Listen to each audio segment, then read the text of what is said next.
Hi everyone, this is Sharon Goulet from digitalnomadwannabe.com coming live from Melbourne, Australia.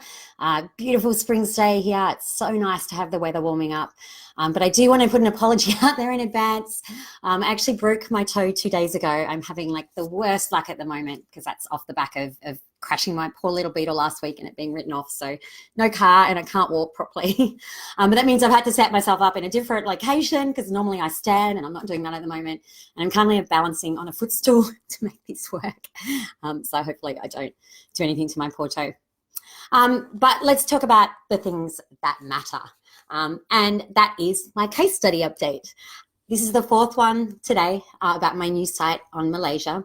And I'm going to talk about what I did from months 6 to 9, which is from mid-April this year to mid-July. So we're talking about just like 2 months ago is the end of this period. And I'm going to talk about what I did in that time. So my previous updates were about what I call the fundamental period of building a site.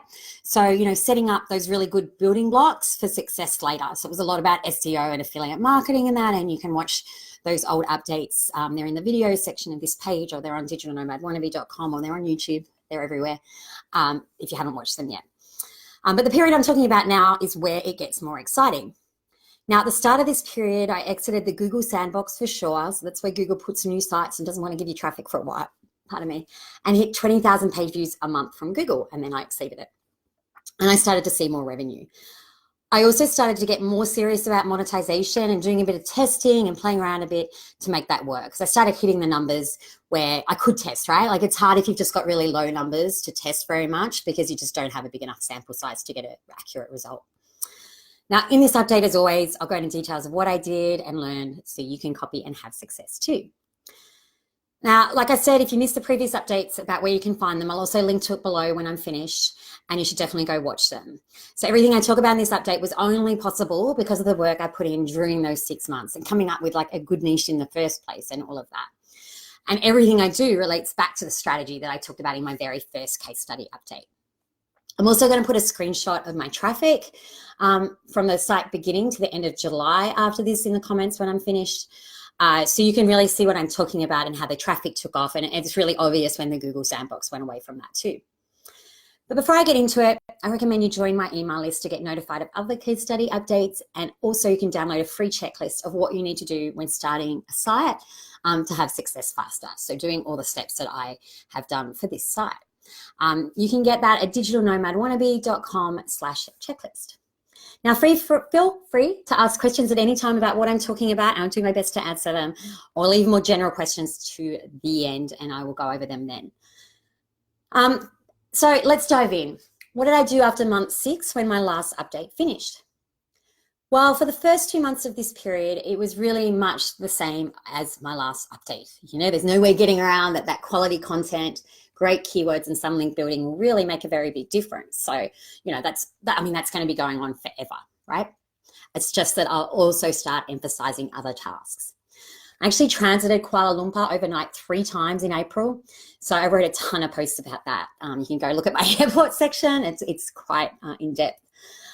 I really love getting into the nitty-gritty of like little details, and I can now get tons of quality posts from even one night. I'm actually going to Malaysia at the end of the month. I call it a work trip. I'm fully focusing it on that. We move around a lot, just me and one of my kids. And literally I have about 5 articles per day. Like I hope to get content for with good keywords and all of that. So it's amazing what's out there if you want to get into the nitty gritty. Now, I try to work 1 day a week for content on these sites over those first 2 months of this period. I did it in the 3rd month because we went away. Although I was away, even in those first 2 months, I was away a few weeks of that time. So it was probably only 6 or 7 days I spent over these 3 months of really concentrating on content. I did pay for a couple of articles as well. Like I said, last update, the articles I'm paying for are more like those articles I need to have on the site to sort of grow my authority and to work with the Facebook group I now have. Like having things to do in Kuala Lumpur or something. It'd be weird to have a Malaysia site and have no Kuala Lumpur articles. But at the moment, they're not likely to rank. They're really competitive, but they do need to be there. So I kind of outsource those ones. Now, in April, Klook revenue started to earn something to get excited about. So Klook is a lot of attractions, activities, tours, transfers, SIM cards, lots of random things. It's really cool, actually, Klook. I use it a lot myself in Southeast Asia. It really does save a lot of money. But yeah, in April, it made US $106. So I was pretty damn happy with that. I added AdSense during the month towards the end, and I made an exciting Australian dollar 16. So that's like a bit over, like, what is that at the moment, like 11 US dollars or something. I also made about $6 from transport bookings with Bus Online Ticket as well, which is a site where you can book buses, ferries, and some other things. In Malaysia, it also does some neighbouring countries. Now with hotels, I only made $9. That was with hotels combined by CJ, and that's because it all stopped working. And so from April 8, it didn't have any more. In fact, I know that $9 is wrong because I was just looking at it. Actually, it was $17 I made in April. But anyway, 17 US dollars. There was a really annoying problem with Commission Junction and the tracking for hotels combined. It stopped working. What is annoying is I realized straight away when I stopped, because I was getting lots of leads a day and then there was none. And I'm in the Facebook group going, you can go look in their Facebook group if you want to see all this is true. Why aren't they working, blah, blah, blah. And they're just telling me, oh no, we're just behind in the updates and all this. And then it eventually comes out that their tracking wasn't working at all, but they're like, oh no, it's fine. We're still actually tracking. It isn't showing your earnings at the moment, but we're going to fix that. And now they're finally admitting months later that actually it didn't really track. And the worst part is that they want to estimate based off the month before, right? And in March, I wasn't really getting traffic. I wasn't really making any money, and it's just really not reflective. So I'm really frustrated. I feel like that's fraud, really. So yeah, I no longer want to use CJ. I already hate AWIN because they do something even worse. And it is kind of tough, all these things, working it out. I definitely say the moral is not just to rely on one service. It's definitely not to believe what they said. At least at the point where they said there was problems with tracking, I did move my links off. I probably would have done it sooner, but I was away, so it was just a little trickier. Whereas some other people just kept believing them and kept their links up and got even more screwed. So yeah, I mean, it's tough, unfortunately. Alexis is asking how many posts did I publish in the beginning. I mean, I put the site live. I didn't wait for a certain number of posts. I just put it up. And then I added as many as I could. I said the last update, how many I had up at that point. I'm not really sure now. I mean, there's quite a few. Not all my posts are really long because they can be really specific. Like they might just be on one attraction and like 600 words does it. There's other posts that are super long. But yeah, it varies. I mean, you can go look at the site and see what's on there. How often were I publishing posts? I just published them whenever I was, whenever I wrote them, like when I had the time. I don't have a schedule as such because the quicker it gets up, this is all SEO, the better. So if I have a day working on posts, I would have published 1 or 2 each of those days, sometimes more. Or sometimes because if they were just little ones, like how to get between 2 places, it was straightforward to write. I might have just wrote it in the evening if I was bored as well. So there was the occasional time I added extra time. But anyway, back to April. I probably should have finished what I was saying about April, but anyway. So in April up, I made just under $200 Australian, and I had 13,000 page views. So this is when it started to take off, right? Compared to pretty much nothing before that. In May, and in this update, I'm just sort of going to go chronological order of what happened. In May, like I said, CJ finally admitted to the problem with Hotels Combined, and I switched to the Hotels Combined program direct and started making $10 a day. So that's a lot different than the $20 they're trying to tell me I would have made over that month that the tracking wasn't working. But then the problem was, and I know a lot of people have had these problems with Hotels Combined, it then suddenly decided at the end of the month that my leads weren't worth that, and it started paying 0 or 1 cent. So half of them were like making nothing, which is absolutely ridiculous. And later when I tested other affiliates, which I'm about to talk about, I was getting bookings. So Hotels Combined really just doesn't work for that site, and I don't plan to come back, even though they're writing me lots of sucky emails now telling me to, but they still won't pay me what they owe me. No one will really talk to me properly about it from either CJ or Hotels Combined, and I'm quite bitter about that whole experience, if you can't tell. So yeah, in late May, I switched. So it was late May till I switched. Damn, so it must have been most of May they ripped me off too. Now I'm even more angry. So in late May, I switched half my links to Agoda and half to Booking. I wanted to see what would work. I do have quite a sizable Asian audience, so Agoda can seem like a natural fit. But I had the same on my old travel blog, and Agoda just never worked, and Booking worked much better. So that's sort of why I picked those two. That was something I got my VA to do. Everything I have is in, all the hotels are like in a plugin called Thirsty Affiliates. So it's not so difficult, but they work quite a lot. And I think this is a really good job for a VA rather than spending your own time. So I did that to test which was better, and I left it going a while, and it's not till the next update you'll see what my results were. Now, I immediately started getting bookings. So like I said, I won't be back to Hotels Combined. When you're getting a booking every day or two, you know, it's like, why would I go back to 0 cents? Now, also in May, I started building my email list. I signed up to my beloved Active Campaign. It's my favorite email marketing service, with a new account, and I created a lead magnet to encourage people to sign up, of course, which is basically a very detailed itinerary. So whether you're going from, I think it's like 3 days to 14 days to Malaysia, there's different itineraries. They're very detailed, and you can download that in a PDF. I started a rudimentary onboarding sequence. I'm not going to say it's the best, but it is important to just email people when they get on their list, and RSS feed emails, especially while I'm building up the site. Like, they're not very effective anyway. And, you know, I write about a lot of specific stuff, right? Like most people on my email list, like the article I'm working on at the moment is how to get from Kuala Terengganu to Redang Island, right? It's super specific. Probably a lot of you listening to this have no idea what these places are. Probably a lot of people on my email list don't either. You know, to email that out would be pointless. So I do have a bit of a rudimentary onboarding sequence, and at some point I'll go back to that. I did start initially in MailChimp to save money. When I start a new email list, I do tend to put in MailChimp until it seems worth moving it to something paid. But I quickly realized for a site that I'm really, you know, enthusiastic about, that it was stupid to do that, because my time is worth money. And I don't know what it is about MailChimp, but geez, I find it anti-intuitive. I have a lot of different email lists in there. I've used it a fair bit over the years. And it's still, every time I set up an account, I really find it very difficult. And it just wastes a lot of time. So I was happy to just move off that, especially because less than 500 contacts in Active Campaign. I think it was less than $100 US for the year to sign up. So, I mean, yeah, that's definitely worth my time. So May was my first month of 20,000 page views. So I was pretty happy. So that was when it was, so it turned 7 months old in May. I made money from all the same parties as in April that I talked about before. So like Klook, you know, hotels, transport, and I think there was something else, but anyway, and it was about $280. So the hotels were up, ads made more after a full month of them. The transport made a bit more, but Klook was down.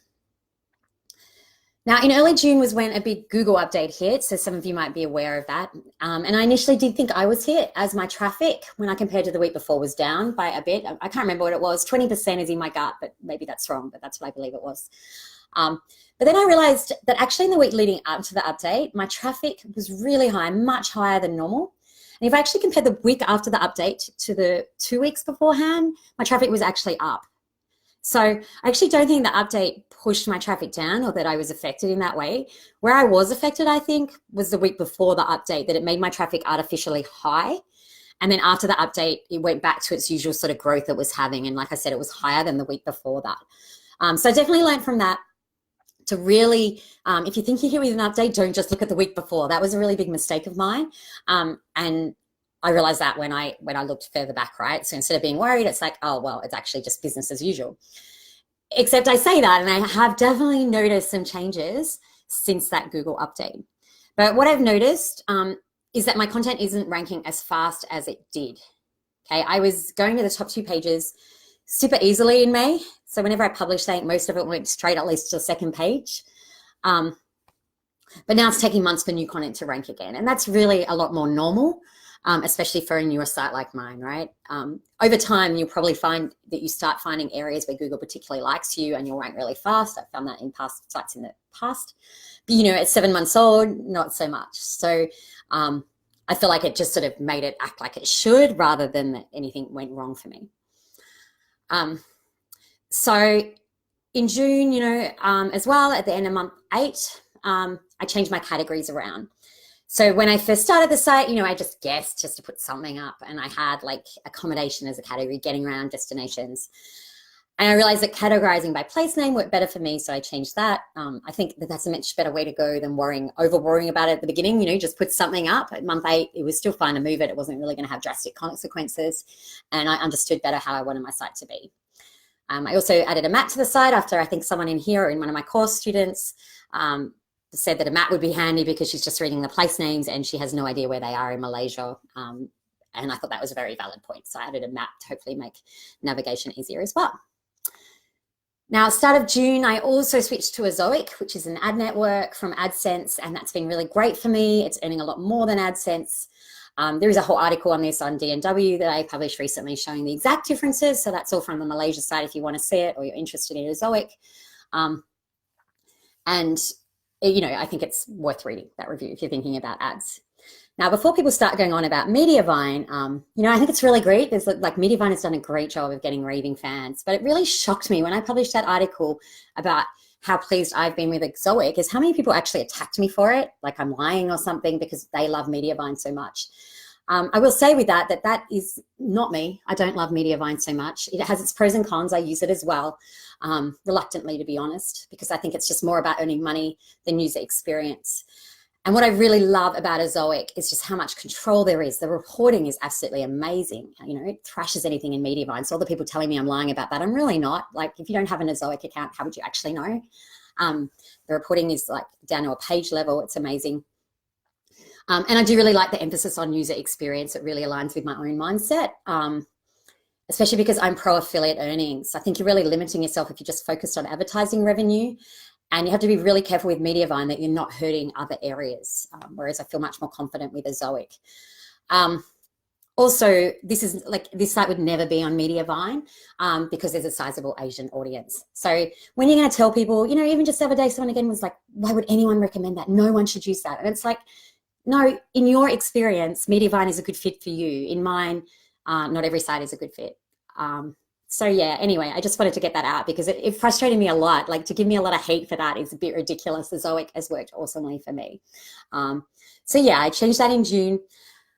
At this time, I also decided to experiment with some different types of hotel keywords that I'm used to going for. I'm liking having a destination site and being more focused on a niche. It's given me a lot of chances to like sort of to focus on some different SEO things that I like to test out.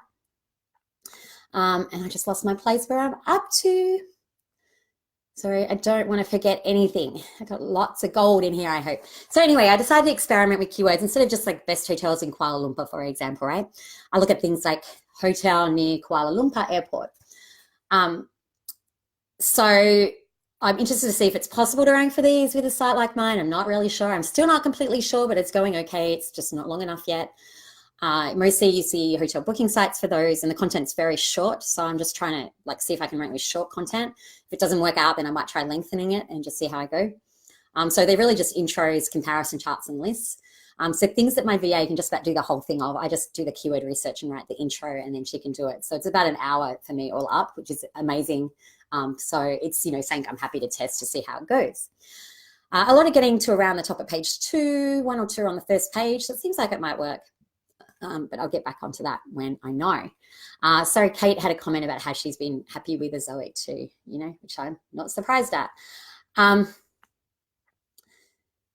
So yeah, moving on. Mid-June, I actually went to Peru. I went for a month, and so that does that whole like month 8 to 9. I was away. I did nothing on this site, like nothing at all. So yeah, any work I did over this period was in those first 2 months. The traffic kept going up, of course, because that's how Google works, and the income went up as well. So in June, my traffic was 22,000 page views, and I earned $440. So everything individually was up. So this includes hotels, that was with Booking and Agoda by this point, Klook, like activities and attractions, Bus Online Ticket with transport, and ads, which was both Azoic and AdSense. So to show the improvement from April, so 2 months later, 9,000 page views higher and over double the income. So really great growth.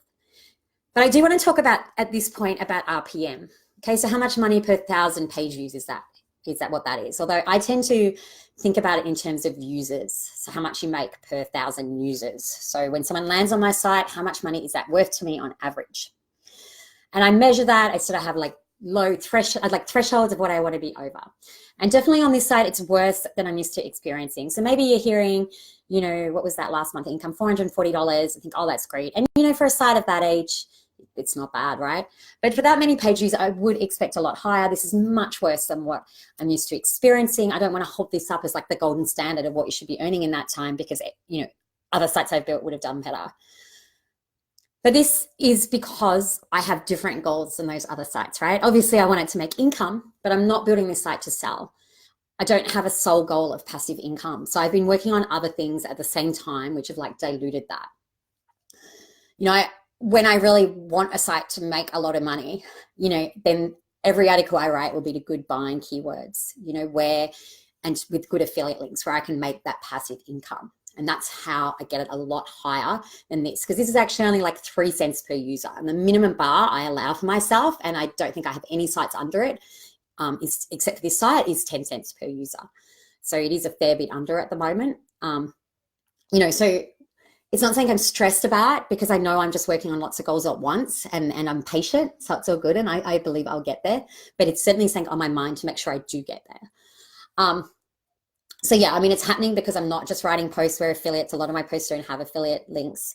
It's because, you know, a big goal of mine is to be the authority in the area. It's because I want to build a real community around the site with the Facebook group, and I'll talk about that next update because I started it just after the end of month 9. You know, so I need posts for that. I need posts for other reasons too. It also has a sizable Malaysian audience, which isn't as ideal from a money-making perspective compared to sites I built with mostly US. So if I wanted really good return per user, I'd be focusing on America, right? I mean, I have sites, quite a few now, that focus on Australia. And, you know, that does a lot better than this one, RPM, but it's not like what you get with America, right? Or I have a UK one too, actually. And some niches are just worth a lot per user doing these sort of like buying keywords, affiliate marketing, SEO.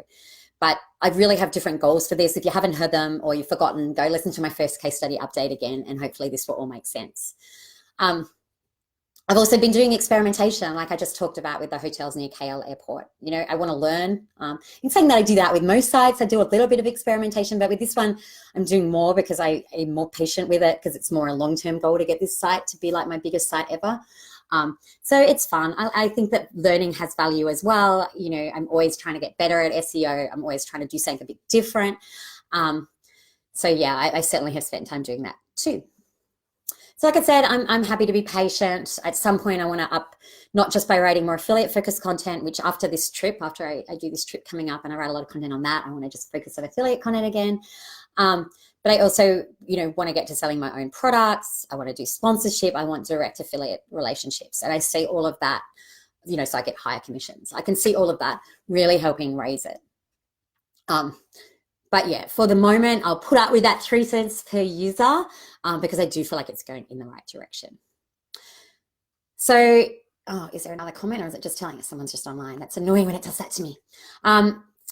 So that's basically what I did in months 6 to 9. Nothing crazy. Again, no rocket science. I worked on that solid, fantastic, you know, content, always trying to be the best I can be. Solid SEO, you know, I experimented with affiliates and ad networks. And I also did this in about 1 day a week with over half the period off. So I really do believe if you focus on the right things, you can probably get more success than what a lot of you are getting now in less time even. Like, it's just really is just being laser focused on what you want to get out of it and just working on that. You know, like you didn't hear me mention social media, you know, except for saying I will be next update. So if you have any questions, this is time to get them out before I disappear. The next update will cover mid-July to the end of August. So it'll be nearly up to date. I am working, you know, within the next couple of months, I hope to be up to date, because it'd be just much easier for me if every month I'm like, this is what I did in the last month. I don't really care about running behind on this one. And I'll also talk about the Facebook group I've created. In addition to all my normal stuff, I'll be able to tell you what happened with the booking versus Agoda split I did. It was actually a little bit surprising to me. And I'll go over all of that. I do have one question someone posted beforehand, because I can't see any in the live. Hopefully, sometimes it just doesn't tell me. Hopefully that's not happening. But Faye asked, being a destination site, do you go for harder keywords hoping you will rank on authority? Yeah, 100%, right? I really look at the relevancy in key search, and that's just not being a destination site. Any site where I'm more niche than everything in the top 10, which is usually the case on pretty much most of my sites actually, then I'll allow it to be higher. Okay, so if I see all general sites ranking, then I know I'm going to have an advantage as just a focused on Malaysia site. So I will go for harder keywords because of that.